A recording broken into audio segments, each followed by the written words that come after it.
सुना गीत में कि इस पाप की दुनिया से और कहीं ले चल। अभी कहाँ चले? ठिकाने का भी तो मालूम होना चाहिए ना कि और कहाँ चलने का है। ये तो हो गई पाप की दुनिया। इस दुनिया को ही कहेंगे पाप की दुनिया। पाप की दुनिया कोई और नहीं है, जिसमें अभी है इसको कहा ही जाएगा पाप की दुनिया। पाप से ही दुख होता है, इसीलिए इसको कहा ही जाएगा दुख की दुनिया, अशांति की दुनिया। तभी तो आज हमारी दुनिया में विश्व शांति, वर्ल्ड पीस ये चाहते हैं ना। देखो ये वर्ल्ड पीस का अक्षर भी तो इधर है भाई। वर्ल्ड पीस होनी चाहिए, विश्व शांति होनी चाहिए।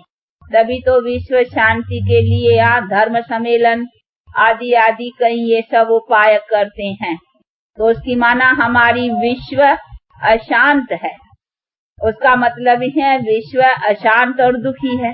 तो विश्व हो गई नहीं सारी, तो उसको ही तो कहेंगे नहीं पाप की दुनिया। तो अभी कहते हैं पाप की दुनिया से और कहीं ले चल। अभी किधर चले? और ठिकाने का भी तो मालूम होना चाहिए कि और कौन सा ठिकाना है जहाँ सुख और शांति है। तो कहीं जो समझते हैं कि कोई दुनिया स्वर्ग या कोई ऐसी दुनियाएं है जहाँ जाना है सुख शांति में, नहीं।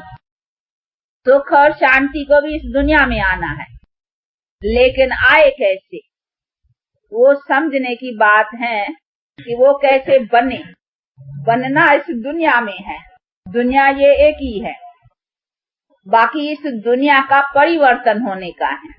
तो परिवर्तन कैसे आवे उसके उपाय का नॉलेज होना चाहिए। तो वो बैठ कर करके परमात्मा अभी समझाते हैं, क्योंकि ये हमारे पास जो समझ है वो समझ कोई हमारी कल्पना नहीं है या अपनी मन की कल्पनाएं से नहीं समझी हुई बात है। ये तो जो जानी जाननहार सर्व समर्थ, जिसको निराकार परमपिता परमात्मा कहा जाता है और जिसको ही ज्ञान का सागर कहा जाता है, वो बैठ कर करके अभी समझा रहे हैं। तो वो समझाते हैं कि किस कारण से तुम्हारे पास दुख शांति भी आई है। ऐसे नहीं ये सदाई कोई दुनिया दुख शांति की है, दुख शांति भी इस दुनिया में आई है। अभी फिर आई चीज को फिर लौटाओ, अभी उसको कैसे लौटाओ, फिर सुख शांति को लाओ, उसका बैठ करके उपाय समझाते हैं कि ये हुआ है तुम्हारे पाप कर्म से। दुख जो हुआ है वो तुम्हारे पाप कर्म से हुआ है, और पाप तुमसे हुआ है विकारों के कारण। अभी विकारों को नष्ट करो तो पाप होना बंद हो जाएगा, और पाप न होने से फिर दुख नहीं होगा। तो दुख और अशांति को अगर मिटाना है तो खाली सम्मेलन या और कोई उपाय करने से नहीं होगा। जब तक इन विकारों को नाश नहीं किया गया है, तब तक हमारे पाप कर्म बंद नहीं होंगे, और जब तक वो हमारे पाप कर्म बंद नहीं हुए हैं, तब तक हमारे पास सुख नहीं हो सकता है। तो हमारे पास सुख शांति आएगी तभी जब हम अपने कर्मों को स्वच्छ बनाएं। तो उसी स्वच्छ को कैसे बनाएं उसकी बैठ कर करके ये अभी शिक्षा बाप दे रहा है कि किस तरह से अपने कर्मों को स्वच्छ बनाओ। तो वो बनाएंगे तभी हमारी दुनिया जो है ना सुख और शांति वाली होंगी। तो अभी ये जो गीत में सुना ना ले चल, तो ले चलने का है कि अभी ये पाप की दुनिया से अथवा दुख से तो सब थके है ना। देखो थके है ना, कि थके नहीं हो कि पसंद है दुनिया ये बहुत थके हैं। तो अगर थके हो और चाहते हो कि हम सुख शांति की दुनिया अथवा सुख शांति में रहें, तो उसके लिए फिर हमको ये जो दुख शांति का कारण है उसको नाश करना पड़ेगा। इसीलिए कहता है परमात्मा भी अभी हमको मेरे को उसमें मदद करो, क्योंकि तुम्हारे कर्म के भ्रष्ट होने के कारण ही तो दुख शांति हुआ है ना। तो अगर तुम सुख शांति चाहते हो तो फिर अपने कर्मों को बदलाओ अभी। तो अभी उसमें फिर वो पुरुषार्थ करने का है ना, और उसी पुरुषार्थ करने के लिए कोई भी ऐसी डिफिकल्ट बात नहीं है।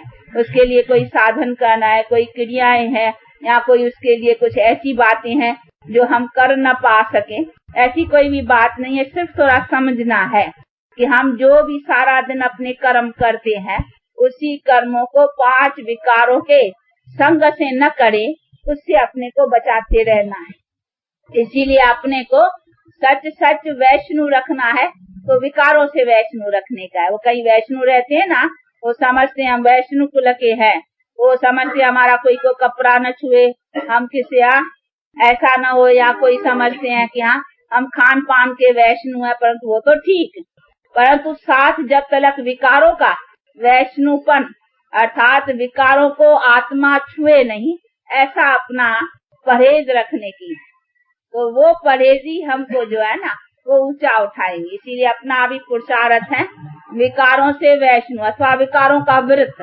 वो जो व्रत भी रखते हैं ना, तो हमको सच सच व्रत किसका रखने का है? विकारों का। ये 5 ही विकार हैं जिसी से ही हम दुख उठाते हैं।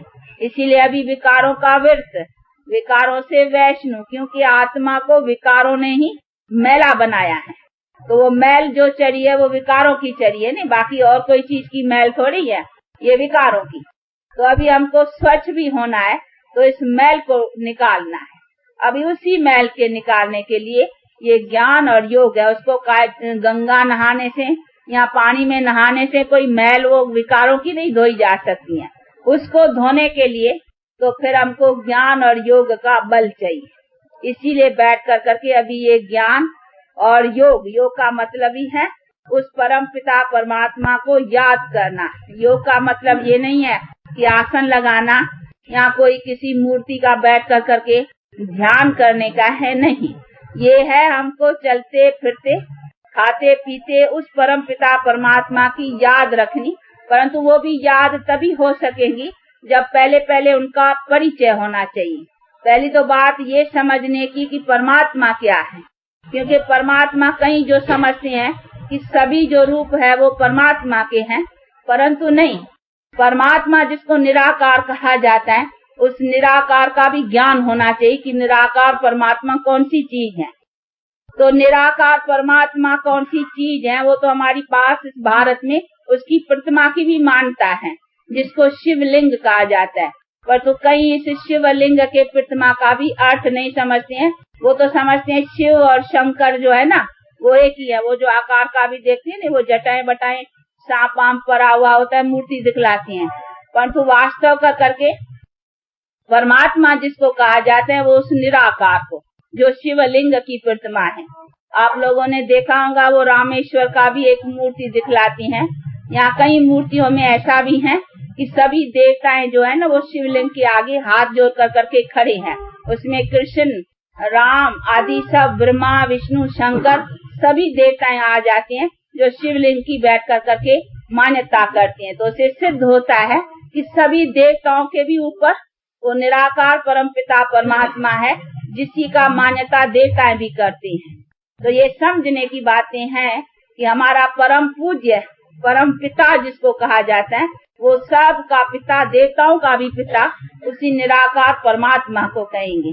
तो वो जो शिवलिंग की प्रतिमा है असल में ये यादगार है उसी निराकार परमात्मा की। तो निराकार परमात्मा जिसको ज्योतिर्लिंगम कहा जाता है अथवा ज्योति रूप, परंतु वो लिंगाकारी को या स्टॉल लाइक बिंदियां है तो एकदम छोटी सी। तो ये सभी चीजें समझने की कि उसी निराकार परम पिता परमात्मा, जो हम आत्मा भी वैसे निराकार हैं। आत्मा को भी तो इस आंखों से नहीं देखा जाता है ना, ये तो शरीर है जो इस आंखों से देखा जाता है, लेकिन आत्मा को तो इस आंखों से नहीं देखा जाता है, तो उसको भी निराकार कहेंगे।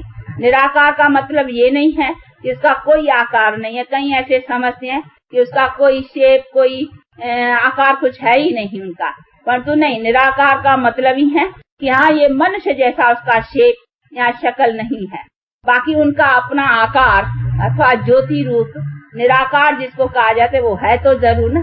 ऐसे बिना आकार या बिना कोई यहाँ रूप के कोई चीज है ही नहीं। ये जो आवाज है ना हम बोलते हैं तो इसका भी रूप है। अगर इसका रूप नहीं होता ना तो लंदन में बोलते हैं, गीत गाते हैं हम रेडियो के जरिए, यहाँ जो सुनते हैं तो नहीं तो सुन नहीं सके। तो उनका भी रूप है जिसको अंग्रेजी में वेव्स कहते हैं। तभी तो वो इंस्ट्रूमेंट के जरिए उसको कैच कर सकते हैं। वहाँ बोलते हैं, वो आवाज को कैच करते हैं, तो आवाज का भी तो रूप है ना, पर तो आवाज का इस आंखों से दिखाई नहीं पड़ता। अभी हम बोल रहे हैं, ये क्या चीज आवाज है जो आपके कानों तक आ रहा है, आप देखते हो उस आंखों से। तो इस आंखों से तो इस दुनिया की भी कई चीजें नहीं देखी जा सकती हैं। तो उसका मतलब ये नहीं है उसका कोई रूप ही नहीं है, रूप है, लेकिन इस नजर से वो बड़ा सूक्ष्म है, इसीलिए इस आंखों से नहीं देखी जा सकती है। परंतु हाँ, वो परमात्मा तो और ही सूक्ष्म चीज है ना, इसीलिए इस आंखों से भले नहीं देखी जाती है, दिव्य दृष्टि से देख भी सकते हैं, परंतु वो दिव्य दृष्टि से देखा ना, परंतु उस चीज का ज्ञान होना चाहिए। तो ये चीजें समझने की, जिसको परमात्मा कहा जाता है, निराकार, और जिसकी यादगार हमारे भारत में मानी पूजी भी जाती है, परंतु कई इस बात को जानते नहीं है कि ये किसकी मान्यता है। वो राम का, रामेश्वर का भी चित्र है, तो राम भी देखो उसको बैठ कर करके उनका पूजन कर रहा है, तो उसका मतलब है उसके भी ऊपर कोई है ना। तो ये है वो अथॉरिटी सर्वशक्तिवान परमपिता परमात्मा की, जिसको ही परमात्मा कहा जाता है। तो अभी ये समझना है, तो उनको भी यथार्थ रीत से समझ करके उसके साथ भी हमारा कौन सा रिलेशन है। जैसे हर एक, देखो हम लौकिक रीति से, लौकिक का मतलब है जो जन्म देने वाले माता पिता हैं, तो हाँ, उनका अपन बच्चे कह करके उनको पिता कहते हैं, क्योंकि उसने उसको पैदा किया है। तो ये भी समझने की बात है कि आत्मा का जो पिता है वो उसी परम पिता परमात्मा को कहेंगे। इसी हिसाब से हर एक के दो बाप हैं, एक शरीर का पिता जिसको हर एक ने अपने अपने पिता से जन्म लिया है, और दूसरा है आत्मा का पिता। तो अभी उसी पिता से भी रिलेशन होना चाहिए, जिसी से ही हमारे सदा सुख के प्राप्ति का कनेक्शन है। तो अभी उसी बाप से कैसे रिलेशन, तो रिलेशन कहो या कनेक्शन कहो या योग कहो, बात एक ही है, परंतु वो योग कोई ऐसी दूसरी चीज नहीं है, उसको याद रखने का है। इसीलिए हम योग अक्षर को निकाल कर करके अगर याद अक्षर कहें तो और अच्छा, सिंपल है। नहीं तो योग से कहीं समझते हैं तो योग शायद कोई आसन लगाना है, या कोई ऐसा हठ योग या प्राणायाम या कहीं ऐसी बातें, क्योंकि योग आश्रम और बहुत योग के नाम पर बहुत स्कूल और ये सभी चीजें खोली हुई है ना, इसीलिए कहीं समझते हैं तो योग शायद कोई ऐसी बड़ी चीज है, परंतु वास्तव करके योग का मीनिंग है याद। और याद का मतलब ही है, जैसे आप देखो कॉमन भी किसी का किसी प्रति लगन होती है, प्रेम होता है, तो देखो वो याद आती है ना चीज, तो ये हमको उसको याद रखने का है, चलते फिरते खाते पीते। वास्तव करके योग इतनी इजी चीज है, याद के लिए क्या बैठ करके कोई आसन थोड़ी, किसको याद रखना होता है तो आसन लगा के बैठना थोड़ी होता है, या कोई याद के लिए कोई हठ योग या कोई प्राण नहीं। याद जिसकी होती है, जिसके तरफ लगन होती है, काम भी करो लेकिन उसकी लगन उधर चली जाएगी, तो ये है उसको याद रखने की बात। परंतु वो याद आवे कैसी, ऐसी लगन बैठे कैसे, उसके लिए इन बातों को समझना है कि उनका और मेरा क्या कनेक्शन है। तो वो कनेक्शन को जब समझेंगे, उसके रिलेशन को समझेंगे, और उससे वो बैठेगा कि वो हमारे को क्या देने वाला है, उससे हमें क्या प्राप्त करना है, तो फिर हाँ, उनके तरफ हमारी लगन बढ़ेगी और उसी आधार पर उस चीज की याद रहेंगी। तो ये सभी चीजों को समझना है, और उसी याद रखने का भी क्या कारण है, क्यों हम उसको याद रखते हैं, उसका भी फरमान है। गीता में भी कहा है नहीं, मन मना भव, निरंतर मुझे याद करो। उसने भी कहा है स्वयं परमात्मा ने कि मुझे याद करो। क्यों कहा है कि मुझे याद करो, क्योंकि मुझे याद करने से तुमको वो शक्ति मिलेगी, वो बल मिलेगा, जो तुम्हारे पर पापों का बोझ है वो तुम्हारे पाप दगद होंगे। ये गीता के भी वर्षन हैं कि मुझे याद करने से तुम्हारे पाप दगद होंगे, अर्थात नाश होंगे। तो पापों को नाश करने के लिए उसको याद रखने का है। तो इसीलिए बाप कहते हैं कि अभी ये एक तो मुझे जानो, समझो मेरा परिचय, मैं क्या हूँ, और फिर मुझे याद रखो, तो उससे तुम्हारे पाप भी नाश होंगे और तुम अपने कर्मों में श्रेष्ठ भी रहेंगे, दूसरा पर पवित्र भी रहो। इसीलिए है कि बी होली एंड बी योगी, अर्थात अपने को पवित्र भी रखो। पवित्र का मतलब ही है 5 विकारों से कोई कर्म मत करो, तो उनको कहेंगे बी होली एंड बी योगी।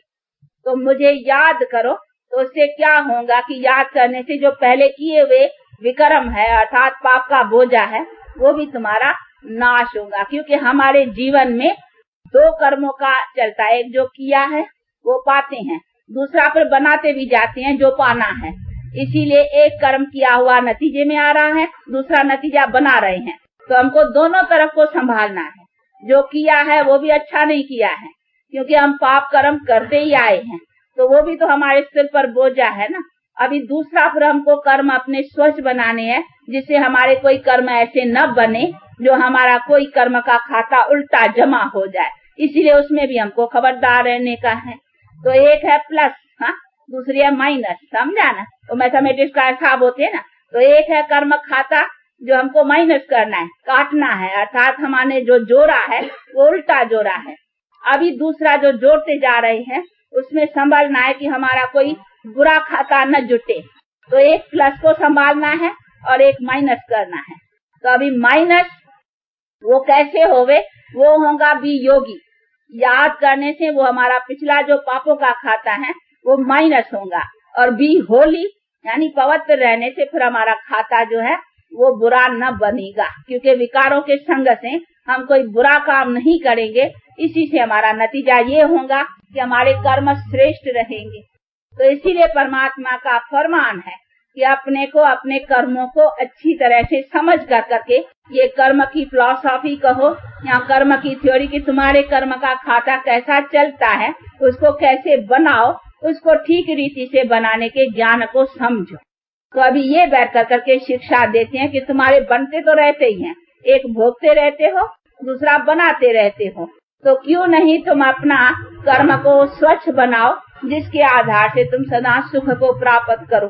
तो वो कैसे करो और किस तरीके से करो, उसका बैठ कर करके ये डिटेल्स समझाते हैं, जिसको फिर लेकर करके अपने को स्वच्छ रखने का है। तो ये सभी है चीजें जिसको बहुत अच्छी तरह से समझने का है, क्योंकि यहाँ कोई ये कॉमन सत्संग, यहाँ कॉमन कोई चीज नहीं है, बस आया 2 वचन सुना, यहाँ कोई दर्शन करना है, यहाँ कोई देखने की चीज है, यहाँ कोई दर्शन वर्शन की बात नहीं है।